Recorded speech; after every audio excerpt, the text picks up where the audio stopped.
Alors bonjour à tous ou bonsoir, je sais pas à quel moment vous regardez cette vidéo, puis si même il y en aura qui la regarderont.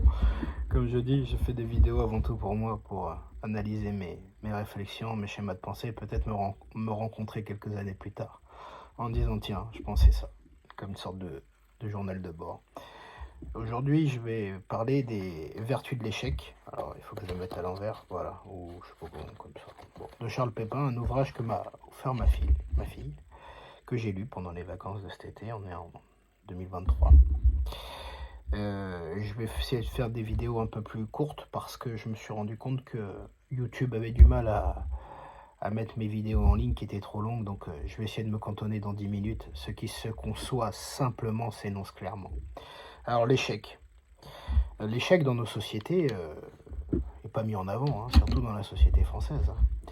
Moi, depuis l'âge de 25 ans, je suis entrepreneur. J'ai connu des succès, j'ai connu des échecs.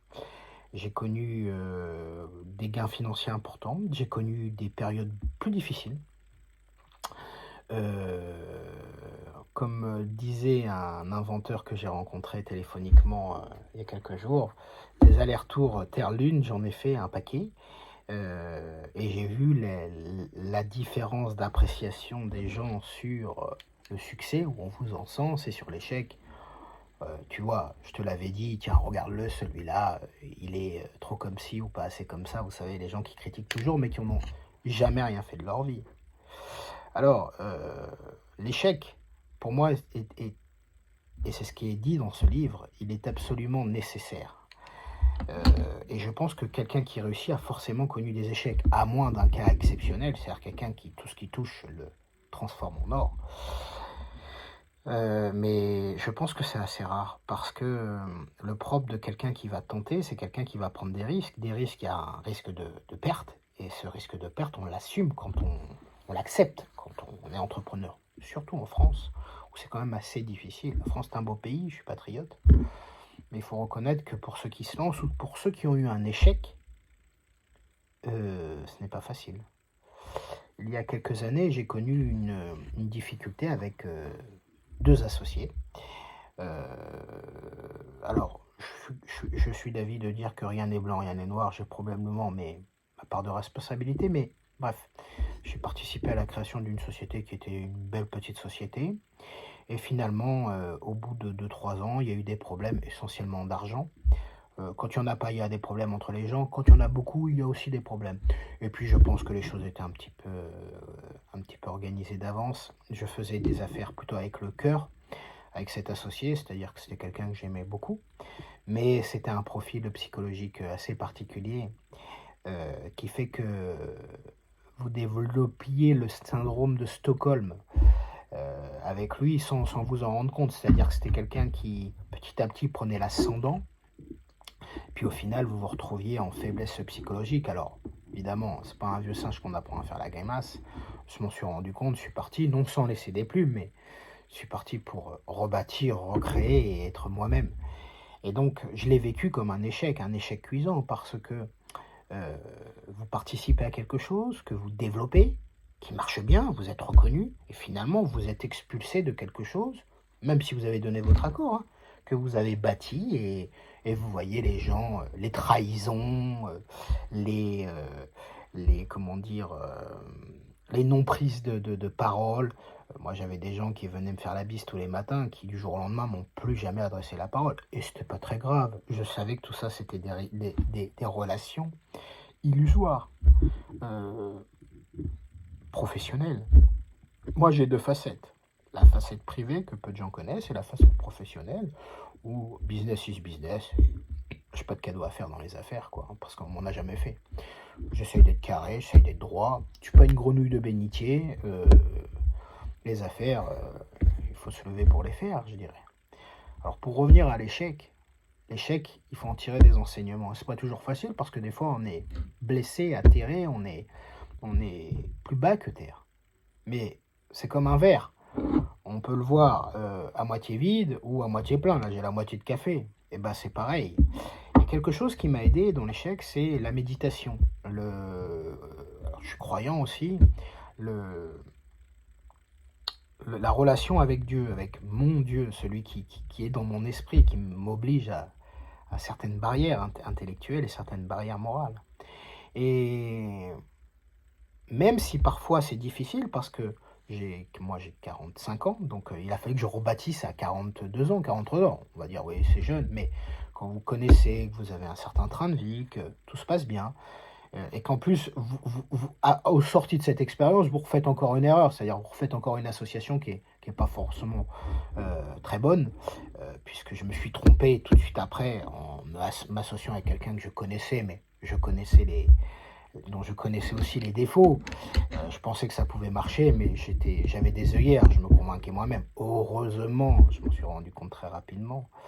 Euh, alors, ce qui est marrant, c'est que dans l'échec, on peut analyser aussi la différence d'appréciation. C'est le premier échec avec mes associés historiques m'a laissé un goût d'amertume dans la bouche parce que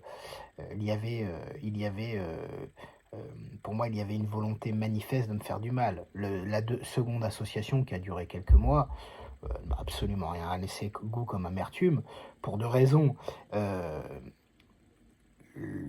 le premier cas, je pense que l'humain qui était en face de moi n'était pas une bonne personne. C'était quelqu'un qui était sous des apparences très, très sympathiques, quelqu'un qui était plutôt sombre, qui n'avait aucune limite. Et d'ailleurs, je l'ai vu à plusieurs reprises agir avec des gens, une manière de faire qui était terrible, terrible. Et je pense que la vie lui donnera des leçons. Je ne lui souhaite pas, hein. Mais en général, le karma, ça fonctionne. La deuxième association, c'était un garçon que je connaissais. Ça n'a pas matché parce que professionnellement, ça ne pouvait pas matcher. Mais humainement parlant, je dirais, malgré tout, tous les défauts qu'il avait, parce que tout le monde a des défauts et des qualités, quand même un chic garçon, un bon mec, avec du cœur, voilà,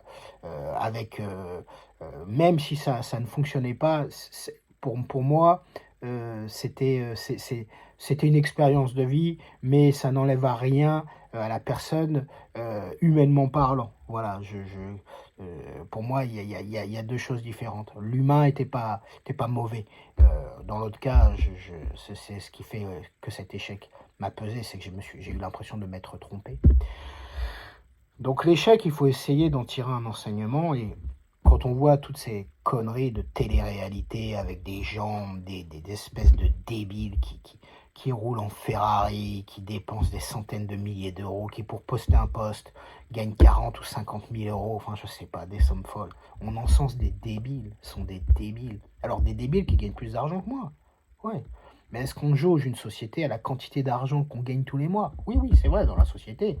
Ben, oh, ces gens qui gagnent des centaines de milliers d'euros par mois, qui ont bac-12, qui n'ont jamais rien fait, qui sauvent personne, enfin, comment expliquer à nos enfants? Bah, va falloir faire des études. Attention, je pense que le revers de la médaille va être un petit peu compliqué. Ceci dit, par curiosité, j'ai regardé chez ces influenceurs ou influ-voleurs, comme les appelle Booba, pour certains, j'ai trouvé des gens qui étaient pas trop bêtes. Intelligents. Je parle de la télé-réalité, hein. Je parle pas des influenceurs, d'autres types d'influenceurs que je ne connais pas et je porterai pas de jugement. Donc, il me reste une petite minute. Donc, ma conclusion sur l'échec, c'est que c'est soi-même avec soi-même. Dans le poème de Rudyard Kipling, il est dit en paraphrasant, hein, si tu peux recevoir succès après échec et recevoir ces deux menteurs d'un même front, ça veut dire que succès et échec, c'est très proche finalement. Et donc c'est soi avec soi-même, le combat il est avec soi-même. Donc dans l'échec, il y a des vertus parce que ça permet de remettre les compteurs à zéro. Il ne faut pas que l'échec, répéter toujours, il faut s'interroger. Mais je pense que l'échec est pas bon, qu'il est nécessaire. C'était ma petite pensée sur l'échec parce qu'il m'a donné pas mal de sujets de réflexion ces derniers temps. Vous commentez, vous dans le respect, et puis si ça vous intéresse pas, ou s'il y a personne qui regarde, c'est pas très grave non plus, comme je le dis, c'est surtout pour moi. Allez, c'était la philosophie à deux balles d'Arnaud.